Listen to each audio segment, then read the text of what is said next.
So I've been speaking to a lot of my clients about the use of elimination style diets and the removal of certain foods or certain food groups that can be required at the beginning of a healing journey in order to resolve ongoing chronic digestive, mental health, or hormonal imbalances.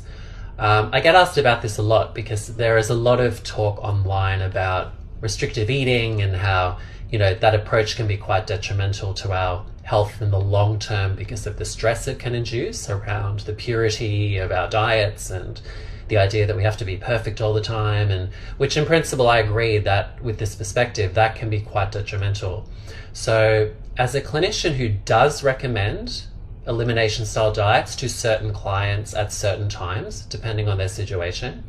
so things like a lower FODMAP or a lower histamine diet, or just getting rid of gluten and dairy for a while, for example, the most important thing to understand about using any of these elimination style diets or removing certain foods or food groups is that it needs to be approached in a very systematic, targeted way with a time frame, because they are designed to be therapeutic, short-term interventions for symptom relief, to calm things down and create some stabilization of symptoms so that people can feel better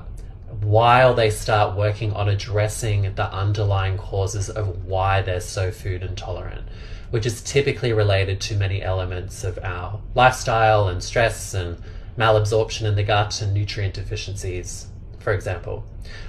So the elimination style diets are useful and important, particularly at the beginning for many people, because you can't heal the gut when it's constantly flaring because of the foods you're eating every day. So we get rid of these temporarily as a short-term intervention for symptom relief. But these diets are not meant to be followed forever.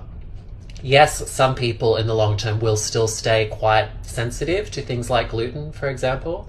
but no one should be having to hyper restrict a huge list of foods from their diet. That just means there are underlying causes that you have not addressed. But to begin with, the elimination of certain foods is absolutely necessary and helpful for some people,